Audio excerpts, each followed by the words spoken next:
কিছু গল্প শুধুই ভালোবাসা শেখায় না, শেখায় ভালোবাসার প্রকৃত অর্থ।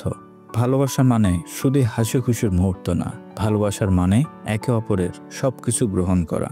যাকে তুমি ভালোবাসো তার শুধু সুন্দর দিক না, বরং তার ভুলগুলোও আপন করে নিতে হয়।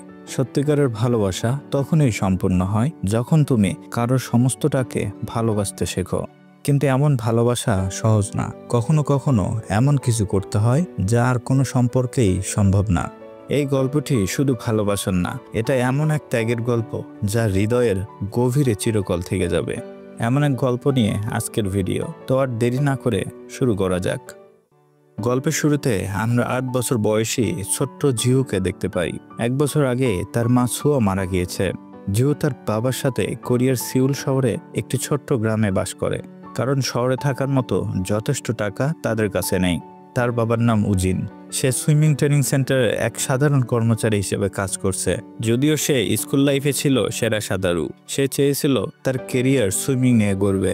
কিন্তু তার লাইফে এমন কিছু ঘটনা ঘটে যায় যার ফলে সে তার স্বপ্ন পূরণ করতে পারে না। কি হয়েছিল উজিনের সাথে যার ফলে সে তার স্বপ্ন পূরণ করতে পারেনি, সেই সব ঘটনা আমরা ধীরে ধীরে জানতে পারবো। সে প্রতিদিন ভোর 3টায় ঘুম থেকে ওঠে এবং কাজের জন্য বেরিয়ে পড়ে।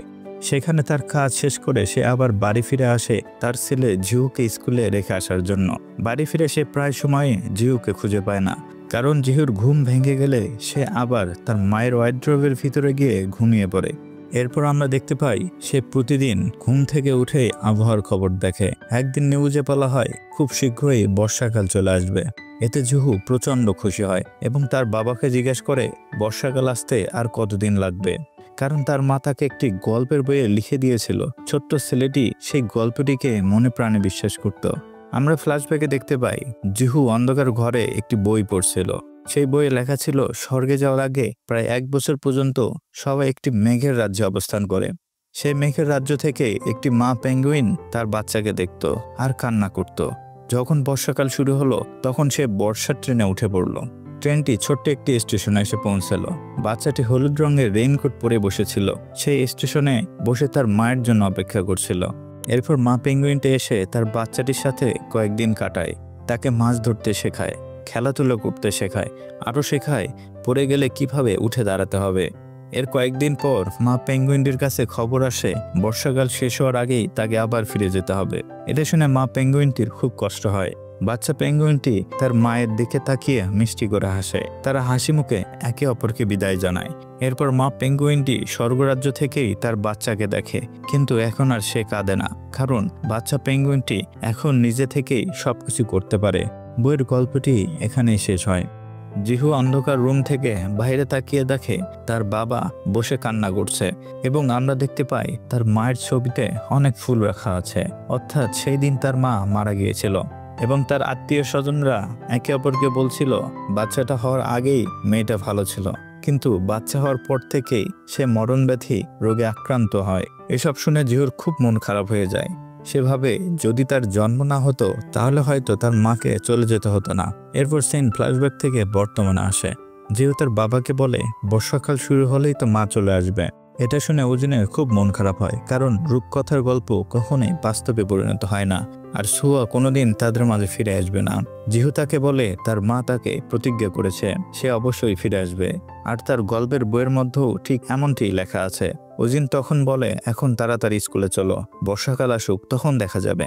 জিহু তার শার্টের বোতাম তার বাবার মতোই ঠিক উল্টোভাবে লাগাতো, ঠিকভাবে মোজা পড়তে পারত না। উজিনের অভ্যাস না থাকায় সেও ঘরের কাজ ঠিকভাবে করতে পারত না। তারা প্রত্যেকদিন ঘর থেকে বেরোনোর আগে সোয়ার ছবিতে চুমু খেয়ে বেরিয়ে পড়ত। এরপর আমরা দেখি জিহু রেইনকোট পরেই স্কুলে চলে আসে। সেভাবে যে কোনো সময় বৃষ্টি নামতে পারে, আর বৃষ্টি নামার সাথে সাথেই সে তার মাকে খুঁজতে স্টেশনে চলে যাবে। প্রতিদিনের মতো সে জিহুকে বলে স্কুল শেষে সে মিস্টার হং এর বেকারির দোকানে গিয়ে তার জন্য অপেক্ষা করতে। জিহু প্রতিদিন স্কুল শেষে মিস্টার হং এর দোকানে আসে এবং তার বাবা কাজ শেষ করে বাড়ি ফেরার সময় জিহুকে মিস্টার হং এর দোকান থেকে বাসায় নিয়ে যায়। মিস্টার হং হচ্ছে উজিনের ছোটবেলার বন্ধু। এরপর উজিন জিহুকে স্কুলে নামিয়ে দিয়ে সে তার কাজে চলে যায়।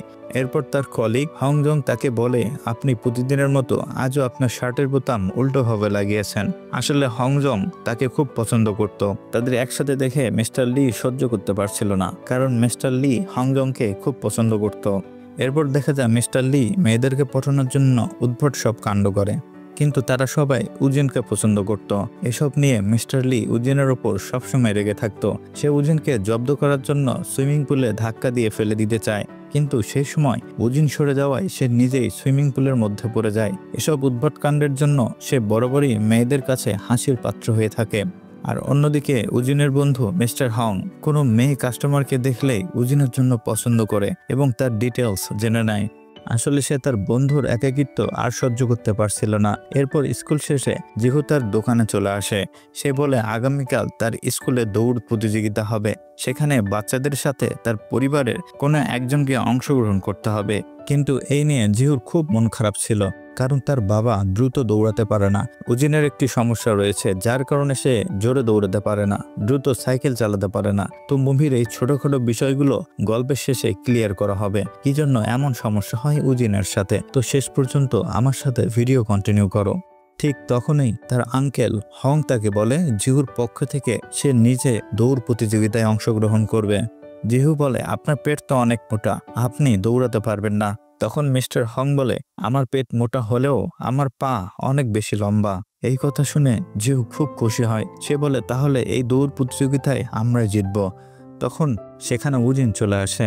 জিহু বলে, আগামীকাল স্কুলের দৌড় প্রতিযোগিতায় তার আঙ্কেল হং তার সাথে অংশগ্রহণ করবে। এটা শুনে উজিন হংকে ধন্যবাদ দিয়ে চলে যাচ্ছিল। ঠিক তখনই হং তাকে বলে, তার দোকানে এক সুন্দর মেয়ে এসেছিল, তুমি চাইলে তার সাথে ডেট করতে পারো। এই কথা শুনে উজিন বিরক্ত হয়ে সেখান থেকে চলে যায়। পরের দিন জিহুর স্কুলে অনুষ্ঠান শুরু হয়। মিস্টার হং প্রতিযোগিতায় অংশগ্রহণ করার জন্য আসে। অন্যদিকে উজিনের কলিগ হংজং তার সমস্ত কাজের দায়িত্ব নিয়ে নেয় এবং তাকে বলে জিহুর স্কুলের অনুষ্ঠানে চলে যেতে। উজিন স্কুলের উদ্দেশ্যে বেরিয়ে পড়ে। এদিকে আমরা দেখতে পাই মিস্টার হং তার প্যান্ট তার পেটের ওপর পর্যন্ত পড়েছিল। এদিকে জিহু এবং তার সকল বন্ধুরা বলে, সত্যি তোমার আঙ্কেলের পাগুলো অনেক লম্বা। কিছুক্ষণ পর তারা জানতে পারে ফ্যামিলি মেম্বার ছাড়া অন্য কেউ রেসে অংশগ্রহণ করতে পারবে না। তাই জিহু মন খারাপ করে যখন তাদের ড্রেস নিয়ে ফিরে দিতে যাচ্ছিল, তখন উজিন সেখানে এসে ড্রেসটি নিয়ে নেয় এবং বলে, আমি দৌড়াতে না পারলেও সর্বোচ্চ চেষ্টা করব। তাদের স্কুলের এই রেসের নিয়মটি হচ্ছে, প্রথম অর্ধেক রাউন্ড দৌড়াতে হবে প্রতিযোগীকে এবং বাকি অর্ধেক রাউন্ড দৌড়াবে তার গার্ডিয়ান। এরপর দৌড় শুরু হলে দৌড়ের সময় জিহুর হাত থেকে তার লাঠি পড়ে যায় এবং সেটা তুলে নিয়ে আবার দৌড়াতে থাকে, যার ফলে সে সবার শেষে গিয়ে তার বাবার কাছে পৌঁছায়। এতে তার প্রচন্ড মন খারাপ হয়। এটা উজিন বুঝতে পেরে ছেলের মন ভালো করার জন্য সে সমস্ত শক্তি দিয়ে দৌড়াতে থাকে এবং সবাইকে পিছনে ফেলে সবার সামনে এগিয়ে যায়। এটি দেখে সবাই অনেক খুশি হয়ে যায়। ফিনিশিং লাইন শেষ করার ঠিক আগ মুহূর্তে এসে সে মুখ থুবড়ে পড়ে যায় আর সেখানেই অজ্ঞান হয়ে যায়। এরপর আমরা দেখতে পারি তারা দুজন বাড়ি ফিরছিল। জিহু তার বাবাকে বলে, বাবা তুমি আমাকে মায়ের মতো ছেড়ে যেও না। ছেলের এমন কথা শুনে সে খুব কষ্ট পায়। সে তার ছেলেকে প্রমিস করে সে তাকে কখনোই ছেড়ে যাবে না। এটা শুনে জিহু অনেক খুশি হয়। জিহু বলে, চলো আমরা তাড়াতাড়ি বাড়ি যাই, আমাদের কম্বলগুলো ধুয়ে দিতে হবে। উজিন বলে, কম্বল ধুয়ে দিলে কি হবে? জিহু বলে, আঙ্কেল হং বলেছে কম্বল ধুলে বৃষ্টি নামবে, আর বৃষ্টি নামলে মা ফিরে আসবে, তাই না? ছেলের এই প্রশ্নের উত্তর উজিনের জানা ছিল না। এরপর তারা বাড়ি ফিরে আসে। বাড়ি ফিরে এসে সে তাদের পুরনো ভিডিও দেখছিল, যেখানে জিহু 4 পাতার একটি গাছ খুঁজছিল, কারণ তার মা বলেছিল এরকম 10টি গাছ খুঁজে পেলে তার একটি ইচ্ছা পূরণ হবে। তখনই তার মা বলে, তোমার ইচ্ছা কি জিহু? জিহু বলে, আমার ইচ্ছা তুমি তাড়াতাড়ি সুস্থ হয়ে ওঠো। এই ভিডিও দেখে উজিন খুব ইমোশনাল হয়ে পড়ে। এরপর দিন সকালে জিহু ঘুম থেকে উঠে দেখে বাহিরে বৃষ্টি হচ্ছে। এটি দেখে জিহু খুশিতে তার বাবাকে ডেকে তোলে এবং বলে, চলো বাহিরে গিয়ে আমরা মাকে খুঁজে আনি। সে হয়তো এতক্ষণে চলে এসেছে। জিহু রেইনকোট পরে বাইরে চলে আসে। এরপর তারা দুইজন তাদের বাড়ির পাশের এক পরিত্যক্ত রেল স্টেশনে চলে আসে এবং চারদিকে জিহু তার মাকে খুঁজতে থাকে। কিন্তু বাস্তবতা হচ্ছে মৃত ব্যক্তিরা কখনোই ফিরে আসে না, তাই সে তার মাকে কোথাও খুঁজে পাচ্ছিল না। ছেলের এরকম পাগলামো দেখে উজিনের খুব খারাপ লাগে। সে বলে, আসার সময় রাস্তায় হয়তো কোনো সমস্যা হয়েছে, সেজন্য তোমার মা আসতে পারেনি। তাই এখন বাসায় চলো, আমরা আগামীকাল এসে তাকে আবার খুঁজবো। জিহু বলে, মা আমাকে প্রমিস করেছিল বর্ষার প্রথম দিন সে ফিরে আসবে, আমি তাকে না নিয়ে বাড়ি যাব না। তখন উজিন তাকে কোলে করে নিয়ে বাড়ি ফিরছিল। তারা যখন একটি টানেলের সামনে আসে, উজিন দেখে টানেলের ভিতরে কেউ একজন বসে রয়েছে। জিহুকে চুপ করে থাকতে বলে। জিহু বলে, এটা নিশ্চয়ই তার মা। উজিন জিহুকে বলে, তুমি এখানে দাঁড়াও, আমি গিয়ে দেখে আসি। কিন্তু দেখা যায় জিহু তার পিছু পিছু চলে আসে এবং দৌড়ে গিয়ে সে মেয়েটাকে ডাকতে থাকে। উজিন মেয়েটিকে দেখে অবাক হয়ে যায়, কারণ মেয়েটিকে দেখতে সম্পূর্ণ সুয়ার মতোই ছিল। মেয়েটি জিহুকে দেখে জিজ্ঞেস করে, তুমি কে? জিহু বলে, আমি তোমারই ছেলে জিহু, তুমি কি আমাকে চিনতে পারছো না? তুমি বলেছিলে যখন বৃষ্টি নামবে তখন তুমি স্বর্গরাজ্য থেকে ফিরে আসবে। মেয়েটিকে দেখার পর উজিন নিজের চোখে যেন বিশ্বাস করতে পারছিল না, তাই সে নিজের গালেই নিজে চড় মারতে থাকে। এরপর জিহু তাকে বাড়িতে নিয়ে আসে এবং তাকে তার ছবি দেখিয়ে বলে, এটি হচ্ছে তুমি আর তোমার পাশের ছেলেটি হচ্ছে আমি। এরপর জিহু তার নিজের হাতে আঁকা একটি ড্রয়িং দেখিয়ে তাকে ওয়েলকাম জানায়। আমরা দেখতে পারি উজিন তখনও ভয় পেয়েছিল। সে ভাবে এটা হয়তো সুয়ার আত্মা বা অন্য কেউ। আসলে কে ছিল এই মেয়েটি? যতক্ষণ না পর্যন্ত তার আসল পরিচয় জানতে পারছে, আমরা তাকে সুয়া বলেই ডাকবো। উজিন তাকে বলে, সমস্ত জিনিসপত্র আগের মতো করেই রাখা আছে, যেরকম তুমি রেখে গিয়েছিলে, তুমি চাইলে সেগুলো ব্যবহার করতে পারো। এরপর সে তার ছেলেকে নিয়ে ওয়াশরুমে চলে যায়। জিহু বলে, তার মা স্বর্গরাজ্য থেকে আসার সময় হয়তো মাথায় আঘাত পেয়েছে, এজন্য সব ভুলে গিয়েছে। উজিন বলে, আমরা তোমার মায়ের বিষয়ে কাউকে কিছু বলবো না, যদি বলি তাহলে সে রেগে গিয়ে আবার স্বর্গরাজ্যে ফিরে যাবে। আমরা তার সাথে এমন ব্যবহার করব যেন তার মনে হয় আমরা এতদিন ধরে একসাথেই বসবাস করে আসছি। জিহু তার কথায় রাজি হয় এবং তার বাবাকে প্রমিস করে তার মায়ের বিষয়ে কাউকে বলবে না। এরপর তারা ওয়াশরুম থেকে বের হলে সুয়া তাদের জিজ্ঞাসা করে, আমি কি সত্যি আপনাদের সাথে থাকতাম? উজিন বলে, আমরা তিনজন এই ঘরেই থাকি, আর তুমি হচ্ছ আমার স্ত্রী এবং জিহুর মা। তখন সুয়া বলে, আমাকে দেখার পর জিহু কেন স্বর্গরাজ্যের কথা বলল এবং সে আমাকে ওয়েলকাম জানালো কেন? তাছাড়া আপনি বললেন সবকিছু আগের মতোই রয়েছে, যেমনটি আমি রেখে গিয়েছিলাম। আমি কি এসব কিছু অগোছালো রেখে গিয়েছিলাম?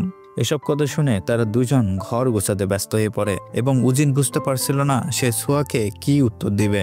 তখন জিহু বলে, তুমি অসুস্থ ছিলে এবং স্বর্গরাজ্য নামের একটি হসপিটালে ভর্তি ছিলে। তখন সুয়া বলে, তাহলে আমি হসপিটালের বেডে না থেকে টার্নেলের মধ্যে কি করছিলাম? এসব শুনে উজিন আবারও কোনো উত্তর খুঁজে পাচ্ছিল না। তখন জিহু বলে, তুমি গতকাল সুস্থ হয়েছ এবং টার্নেলের মধ্যে আমরা লুকোচুরি খেলতে গিয়েছিলাম। লুকোচুরি খেলতে গিয়ে তুমি হঠাৎ মাথায় আঘাত পেয়ে যাও, এজন্য হয়তো তোমার এখন আর কিছুই মনে পড়ছে না।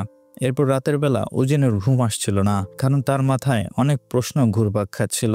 এই মেয়েটি কি সত্যি ছোঁয়া নাকি অন্য কেউ? তাই সে ছোঁয়াকে চেক করার জন্য তার রুমে যায় এবং সে দেখতে পায় জিহু তাকে জড়িয়ে ধরে ঘুমাচ্ছে। সে ছোঁয়াকে টাচ করে বুঝতে পারে সে কোনো আত্মা না, সে একজন মানুষ।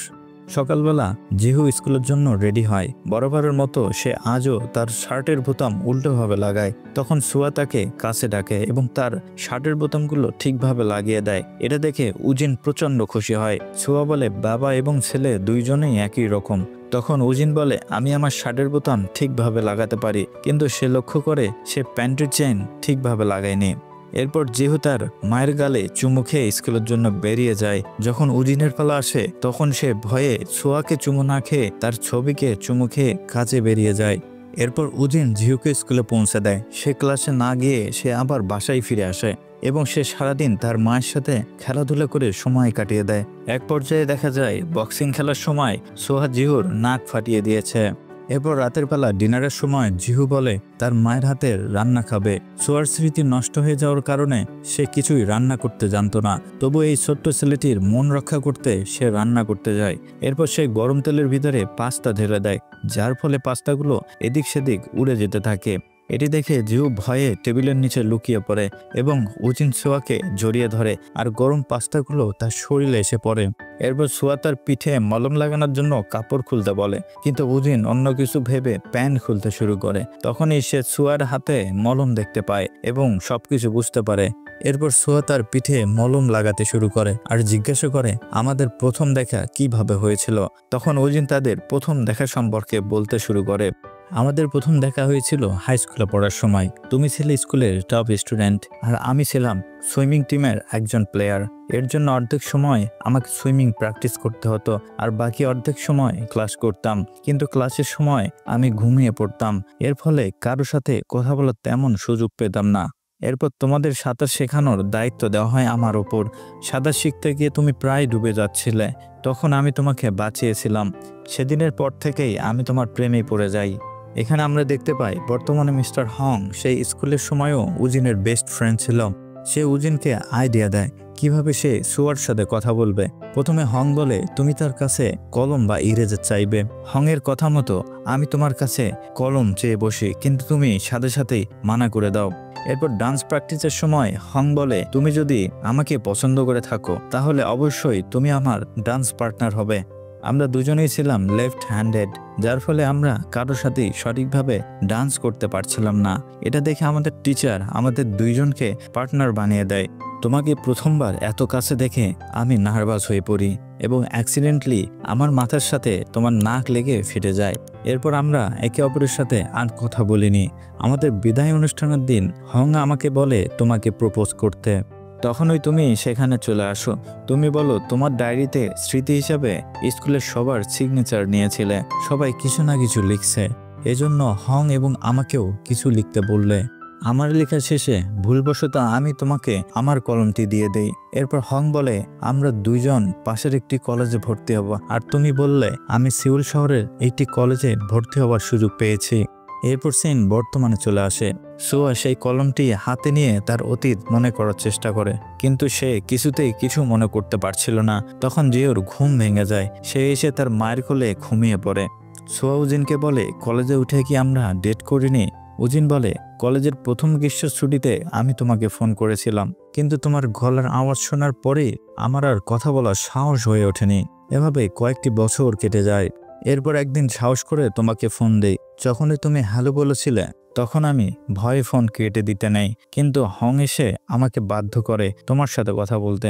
আমি কি বলবো বুঝে উঠতে পারছিলাম না, তাই আমি তোমার কাছ থেকে সেই কলমটি চেয়ে বসি, আর তুমিও সিউল শহর থেকে আমাদের শহরে আসার জন্য রাজি হও। সেদিন হং এবং আমি এতটাই খুশি হয়েছিলাম যেটা তোমাকে বোঝাতে পারবো না। তারপর দিন আমি রঙিন পোশাক পরে তোমার সাথে দেখা করার জন্য চলে আসি। আমি এতটাই নার্ভাস ছিলাম যে আমার মুখ দিয়ে কোনো কথাই বের হচ্ছিল না। যখন তুমি কলমটি ফিরিয়ে দিয়ে চলে যেতে লাগলে আমি তোমাকে পিছন থেকে ডেকে বলেছিলাম তুমি কি কিছু খাবে, আমার অনেক ক্ষুধা লেগেছে। সেই সময় তুমি হ্যাঁ বললে। আমরা দুজন একসাথে প্রথমবার ডিনার করেছিলাম। ডিনার শেষে যখন আমাদের গন্তব্যে যাওয়ার জন্য বাস স্ট্যান্ডে চলে আসি, কিছুক্ষণ পর পর বাস এসে দাঁড়ায়, কিন্তু আমরা কেউ বাসে উঠি না। সেখানেই আমরা দাঁড়িয়ে থাকি। তুমি বারবার বলো এটাতে অনেক যাত্রী, পরের বাসে যাব। এরপর আমার বাস আসলে আমি তোমাকে বলি তুমি আগে যাও, তারপর আমি যাব। এভাবে আমরা সেদিন অনেকগুলো বাস মিস করি। আসলে আমরা সেদিন একে অপরের সাথে আরও কিছু সময় কাটাতে চাচ্ছিলাম। এরপরে সর্বশেষ বাস চলে আসলে তুমি বাসে উঠে পড়ো, আর কিছুক্ষণ পর বাস চলতে শুরু করে। এরপর আমি দৌড়ে বাসে উঠে তোমাকে বলি আমি তোমার কাছে নিয়মিত চিঠি লিখতে চাই। বৃষ্টিতে ভেজার ফলে আমার চুল থেকে কালার বের হচ্ছে। তখন তুমি সেই কালার মুছে দিয়ে বলেছিলে তুমি অবশ্যই আমাকে চিঠি লিখতে পারো। তখন বাস ড্রাইভার আমাকে বাস থেকে নামিয়ে দেয়। উজিনের কাছ থেকে এই সমস্ত ঘটনা শুনে তারা হাসতে শুরু করে। এরপর দিন উজিন তার কাজে চলে যায়। আমরা টিভিতে দেখতে পাই আগামী কয়েকদিন প্রচুর বৃষ্টি হবে এবং বর্ষাকাল আরও দীর্ঘায়িত হবে। এটা দেখে উজিন খুব খুশি হয়। তার কলিগ তাকে বলে গত কয়েকদিন ধরে আপনাকে খুব খুশি দেখাচ্ছে, এর কারণ কি? কারোর সাথে ডেটিং করছেন নাকি? উজিন বলে ডেটিং করার ইচ্ছা আমার নেই। এই কথা শুনে হংজং খুব মন খারাপ করে। তখন তাদের বস মিস্টার লি তাকে বলে তুমি চাইলে আমার সাথে ডেট করতে পারো। হংজং বলে আপনার মজা করা শেষ হইলে আমি যাই। অন্যদিকে সোয়া বাসার বারান্দায় দাঁড়িয়ে বৃষ্টি দেখছিল। তখন সে তার বাসার সামনে আরেকটি ছোট ঘর দেখতে পায়। সে সেই ঘরে ঢুকে এবং সে উজিন এবং জিহুর অনেক ছবি দেখতে পায়, যেগুলো সোয়া নিজেই এঁকেছিল। ছবিগুলো দেখার পর সে ফিল করে তার পরিবার ছোট হলেও ভালোবাসার কোনো কমতি ছিল না।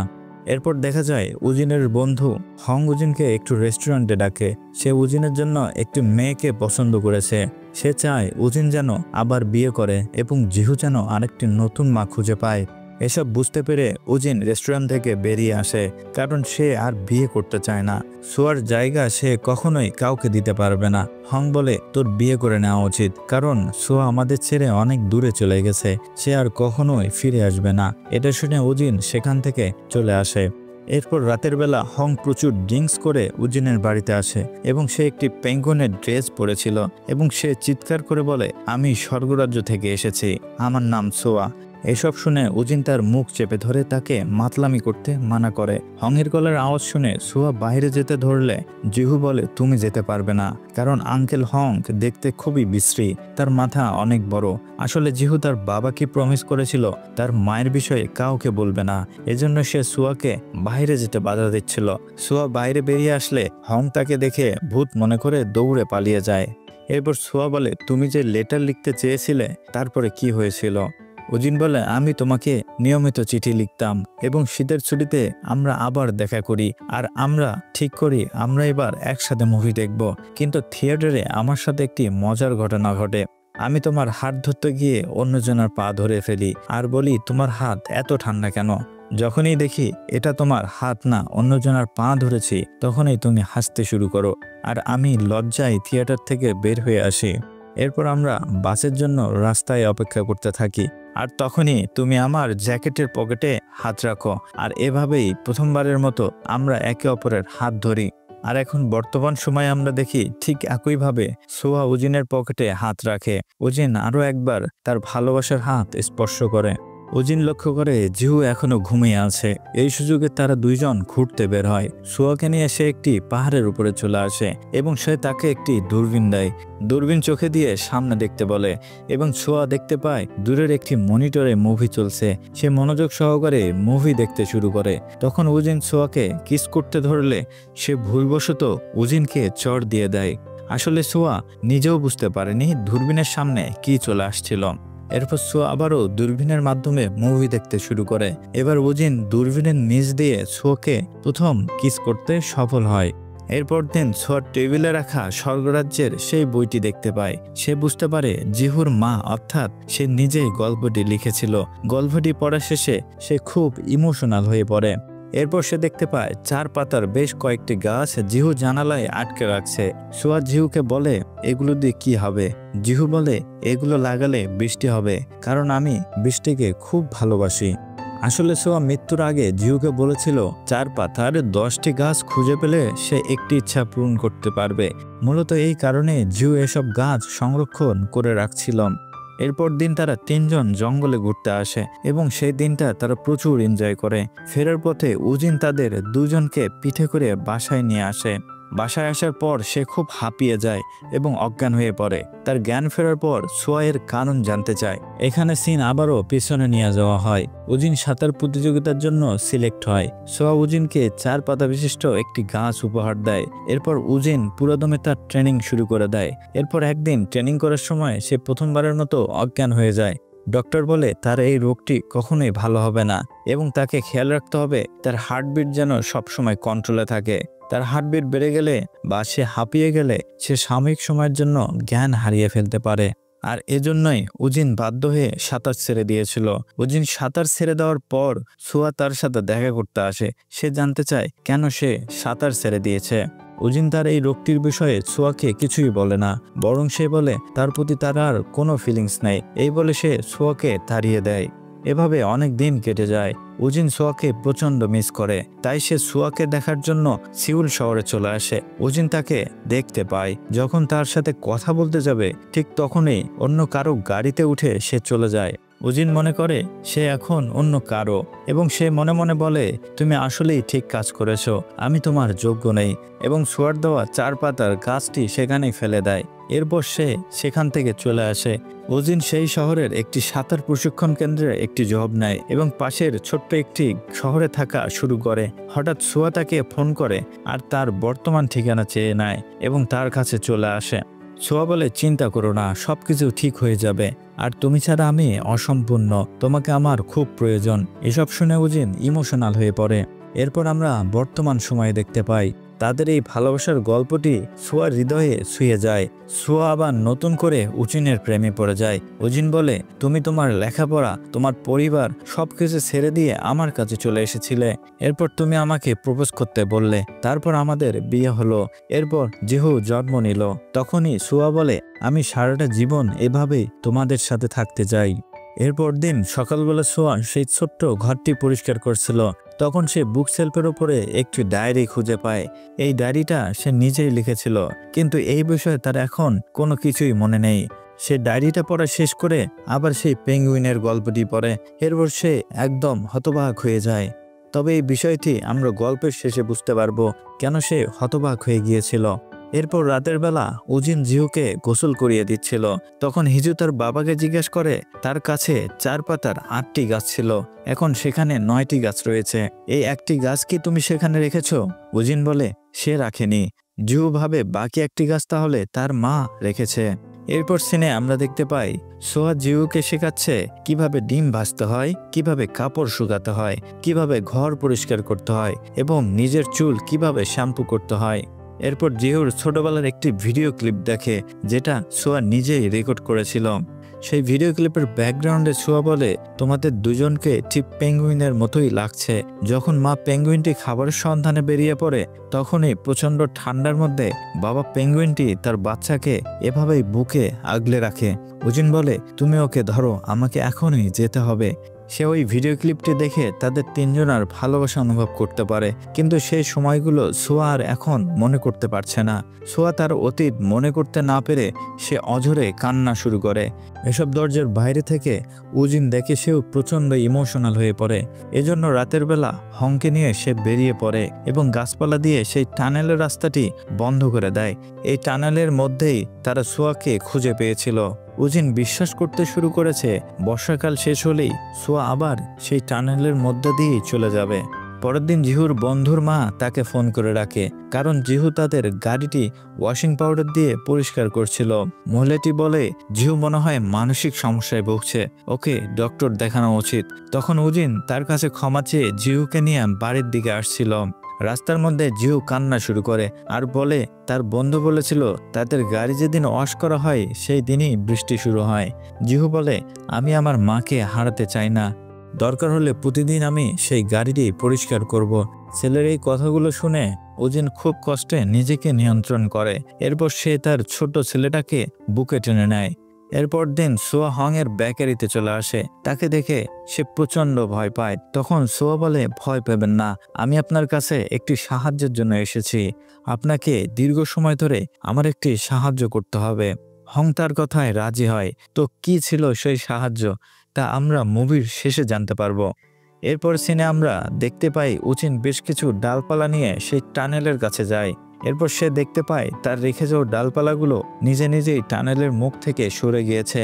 এ থেকে সে বুঝতে পারে সে চাইলেও সোয়াকে আটকে রাখতে পারবে না। ওই দিন জিহু তার মাকে বাসায় না পেয়ে চারদিকে খুঁজতে থাকে।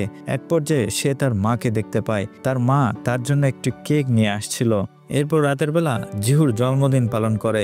এরপর তারা তিনজন একসাথে একটি ছবি তুলে রাখে। এরপর সোয়া বলে, আচ্ছা জিহু বড় হয়ে দেখতে কিরকম হবে, হয়তোবা তোমার মতোই হ্যান্ডসাম হবে, তাই না? উজিন কিছুই বলে না, চুপচাপ দাঁড়িয়ে থাকে। তাদের দুইজনের মধ্যে এক বিশাল শূন্যতা লক্ষ্য করা যায়। পরের দিন জিহুর স্কুলে অনুষ্ঠান ছিল। জিহুর বাবা মা দুইজনেই সে অনুষ্ঠান দেখতে আসবে এমনটাই কথা ছিল, কিন্তু উজিন তার কাজে আটকে যায় এবং সোয়া আসতে অনেক লেট করে। এজন্য জিহুর খুব মন খারাপ হয়। সব বাচ্চারা একসাথে গান গাইছিল, কিন্তু জিহু চুপচাপ দাঁড়িয়েছিল। তখনই সোয়া সেখানে আসে। এরপর বাচ্চারা এক এক করে বলতে শুরু করে তারা বড় হয়ে কি হতে চায়। কেউ বলে সে ফুটবলার হবে, আবার কেউ বলে কেউ সিঙ্গার হবে, আবার কেউ অ্যাক্টর, কেউ ডক্টর হবে। এরপর যখন জিহুর পালা আসে তখন সে চুপ করে দাঁড়িয়েছিল। সবাই তার দিকে চেয়ে থাকে। জিহু যখন সামনে তাকায় তখন তার মাকে দেখতে পায়। এরপর সে সামনে এগিয়ে আসে এবং সে বাকিদের মতো বলে, আমি খুব ভালো দৌড়াতে পারি। এরপর সে কিছুক্ষণ চুপ করে থাকে। তারপর সে আবারও বলতে শুরু করে, আমি ঘর পরিষ্কার করতে পারি, আমি ডিম ভাজতে পারি, আমি জানি কাপড় শুকানোর আগে ভালো করে ঝেড়ে নিতে হবে, আমি এখন নিজে চুলে শ্যাম্পু করতে পারি, শ্যাম্পু করার সময় নখ ব্যবহার করা যাবে না এবং ডিমগুলো ভাঙার সময় আলতো করে ধরতে হবে, তা না হলে ডিমটি ফেটে যাবে। এখন আমি আমার বাবার যত্ন নিতে পারবো, কারণ আমি আমার মাকে প্রমিস করেছি আমি সবসময় বাবার খেয়াল রাখবো। ছোট্ট ছেলেটির এই কথাগুলো শুনে সেখানকার প্রত্যেকটা মানুষ ইমোশনাল হয়ে পড়ে এবং হাততালি দিয়ে তাকে অ্যাপ্রিসিয়েট করে। অন্যদিকে উজিনের বস সুইমিং পুলের মধ্যে অজ্ঞান হয়ে পড়ে। উজিন তাকে বাঁচায়, যার ফলে তার হার্টবিট বেড়ে যায়, এজন্য সে সেখানেই অজ্ঞান হয়ে পড়ে। যখন তাকে হাসপাতালে নিয়ে যাওয়া হচ্ছিল তখন আকাশের ঝলমলে আলো দেখা যায়, অর্থাৎ বর্ষাকাল শেষ হয়ে গিয়েছে। এখন সোয়াকে চলে যেতে হবে। এটা বুঝতে পেরে উজিন অ্যাম্বুলেন্স থেকে নেমে দৌড়ে টার্নেলের দিকে যেতে শুরু করে। অন্যদিকে জিহু সূর্যের আলো দেখতে পেয়ে স্কুল থেকে দৌড়ে বাড়ি ফিরে আসে এবং তার মাকে খুঁজতে থাকে, কিন্তু সে কোথাও তার মাকে খুঁজে পায় না। সে টেবিলের ওপর গল্পের বইটি দেখতে পায় এবং সেখানে লেখা ছিল স্বর্গের রাজ্যের ট্রেনটি মিস করলে সে আর কখনোই ফিরে যেতে পারবে না। এরপর আমরা দেখি সোয়া টানেলের দিকে যাচ্ছে, তখন জিহু তাকে পিছন থেকে ডাক দেয় এবং সে দৌড়ে এসে তাকে জড়িয়ে ধরে এবং বলে, মা তুমি চলে যাচ্ছ তাই না? সোয়া বলে, আমাকে যেতেই হবে, আর তুমি আমাকে ক্ষমা করে দিও, প্রথমে আমি তোমাকে চিনতে পারিনি। তখন জিহু তাকে সরি বলে। সোয়া বলে, তুমি কিসের জন্য সরি বলছো? জিহু বলে, আমার জন্যই তুমি মারা গিয়েছিলে। তোমার আত্মীয়রা বলছিল আমার জন্ম হওয়ার পর থেকেই তুমি অসুস্থ হয়ে পড়ো। যদি এসব আগে জানতাম তাহলে কখনোই তোমাকে বিরক্ত করতাম না। তখন সোয়া বলে, কে বলেছে এসব কথা? তুমি কখনোই আমাকে বিরক্ত করনি, বরং তোমাকে পেয়ে আমি অনেক বেশি খুশি হয়েছিলাম। যখন জিহু বলে, আমি জন্ম না নিলে তুমি হয়তো বাবার সাথে দীর্ঘ সময় জীবিত থাকতে পারতে। সোয়া বলে, বেঁচে থাকতাম ঠিকই, কিন্তু তোমাকে ছাড়া আমি কখনোই খুশি থাকতে পারতাম না। তোমাকে পেয়ে আমি সত্যি কৃতজ্ঞ। আমি স্বর্গের রাজ্যে ফিরে যাচ্ছি, সেখান থেকেই সবসময় তোমাকে দেখব। কথা দাও তুমি নিজের যত্ন দিবে এবং বাবার খেয়াল রাখবে। তখন জিহু বলে, আমি তোমাকে কখনোই ভুলব না মা। এসব শুনে সোয়ান নিজেকে আটকে রাখতে পারে না, সে অঝরে কান্না শুরু করে দেয়। সে শেষবারের মতো তার ছেলেটাকে জড়িয়ে ধরে। ওদিকে উজিন টানেলের দিকে আসার সময় প্রচুর পরিমাণে হাঁপিয়ে যায়, অনেকবার সে জ্ঞান হারিয়ে ফেলে। সে বারবার উঠে দাঁড়ায় এবং চিৎকার করে বলতে থাকে, আমার জন্য অপেক্ষা করো সোয়া, আমি আসছি। তখন আমাদের দেখানো হয় গতকাল রাতে সোয়া বলেছিল সবসময় যেন জিহোর পাশে থাকো। সে যদি তোমাকে কখনো বোঝা মনে করে তাহলে স্বর্গের রাজ্যে চলে আসো, আমি তোমার জন্য আমার পাশের সিটটি খালি রাখবো। এই বলে সে কান্নায় ভেঙে পড়ে। এরপর উজিন টানেলের কাছে এসে পৌঁছায় এবং সে দেখতে পায় সোয়া ধীরে ধীরে অদৃশ্য হয়ে যাচ্ছে। এবার তারা আর কান্না করে না, বরং হাসি মুখে সোয়াকে বিদায় জানায় এবং সেই সাথে একে অপরকে হারিয়ে ফেলার শূন্যতা রয়ে যায়, যা কখনোই এক্সপ্লেইন করে বোঝানো সম্ভব না। এরপর থেকে তারা দুজন নিজেদের কাজগুলো ঠিকঠাকভাবে করতে থাকে।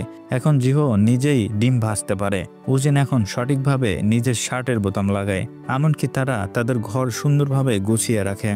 আর তারা ঘর থেকে বের হওয়ার আগে সোয়ার ছবিতে চুমু খেয়ে বের হয়। এখন উজিন আর হাঁপিয়ে পড়ে না, এখন সে সাঁতার প্রশিক্ষক হয়ে গেছে। একদিন সে সোয়া রেখে যাওয়া একটি চিরকুট দেখতে পায়, সেই চিরকুটে একটি ডায়েরির কথা লেখা ছিল। উজিন সেই ডায়েরিটা খুঁজে বের করে এবং পড়তে শুরু করে। আমরা এতক্ষণ এই গল্পটি জিহু এবং উজিনের দিক থেকে দেখছিলাম, এখন আমরা এই গল্পটি দেখব সোয়ার দিক থেকে। ডায়েরিতে লেখা ছিল, হাই স্কুলের প্রথম দিনেই তোমার সাথে আমার দেখা হয়। রাস্তাটা খুব সরু ছিল, তুমি তোমার ছাতা বন্ধ করে নিয়ে নাও। মেয়েদের প্রতি তোমার এই সম্মান দেখে আমি তোমাকে পছন্দ করতে শুরু করি। অদ্ভুতভাবে আমরা দুজনেই একই স্কুলের একই ক্লাসে ছিলাম। এরপর সাঁতার শিখতে গিয়ে আমি প্রায় ডুবে গিয়েছিলাম। তুমি যখন আমায় বাঁচালে তখন আমি কি বলবো ভেবে পাচ্ছিলাম না। তখন আমি খুবই বিব্রতকর পরিস্থিতির মধ্যে পড়ে গিয়েছিলাম। এরপর একদিন ক্লাসে বসে আমি ডায়েরিতে তোমার নাম লিখছিলাম, কিন্তু হঠাৎ করে তুমি আমার কাছে কলম চেয়ে বসলে। আমি ভয় পেয়ে তোমাকে না করে দেই, যদিও বাড়ি ফিরে এসে আমার খুব আফসোস হয়েছিল। এরপর ডান্স প্র্যাকটিসের সময় আমি চেয়েছিলাম তোমার পার্টনার হতে, কিন্তু আমাকে অন্য একজনের সাথে প্র্যাকটিস করতে বলা হয়, তাই আমি জেনে বুঝে গড়বড় করছিলাম, যার ফলে আমাকে তোমার সাথে প্র্যাকটিস করতে দেওয়া হয়। কিন্তু ভুলবশত তুমি আমার নাক ফাটিয়ে দাও, এতে আমি তোমার উপর মোটেও রাগ করিনি। আসলে আমি বুঝতে পারছিলাম না যে তোমাকে কি বলা উচিত। এরপর আমি স্কুলের শেষ দিনেও আমার মনের কথা তোমাকে বলতে চেয়েছিলাম, কিন্তু বলতে পারিনি। তোমার সিগনেচার নেওয়ার জন্য এসেছিলাম। তুমি লিখেছিলে, it was good to be with you, অর্থাৎ তোমার সাথে কাটানোর সময়গুলো অনেক ভালো ছিল। এই দেখে আমি প্রচন্ড খুশি হই, তবে ভুলবশত আমি তোমার কলমটি নিয়ে আসি। এরপর বহুবার তোমাকে ফোন করতে চেয়েও কখনো সাহস হয়ে ওঠেনি। একদিন সাহস করে তোমাকে ফোন করতে নেই, ঠিক তখনই তুমি আমাকে ফোন করো। তুমি তোমার কলমটি ফিরিয়ে দিতে বলো। কলমটি ফিরিয়ে দিয়ে আসার সময় তুমি যখন আমাকে পেছন থেকে ডেকেছিলে তখন আমি প্রচণ্ড খুশি হই। এরপর অবশেষে আমরা প্রথমবারের মতো ডেটে যাই। আমরা ধীরে ধীরে একে অপরের কাছে আসতে থাকি। হঠাৎ করে তুমি যোগাযোগ বন্ধ করে দিলে এবং বললে তুমি আর আমাকে দেখতে চাও না।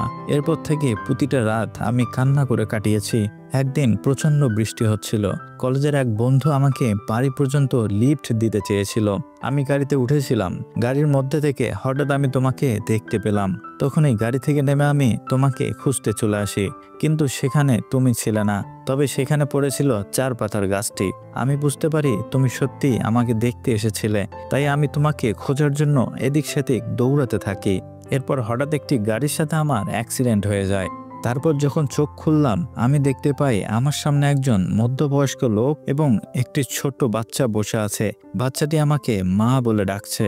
আসলে সেদিনের অ্যাক্সিডেন্টের পর আমার স্মৃতি নষ্ট হয়ে যায় এবং আমি 8 বছর পরের ভবিষ্যতে চলে আসি। আমার কাছে সবকিছুই অপরিচিত এবং অস্বাভাবিক লাগছিল, কিন্তু ধীরে ধীরে আমি তোমার প্রেমে পড়ে যাই, জিহুকে আপন করে নেই। এরপর আমাকে তোমাদের থেকে আলাদা হয়ে যেতে হয়।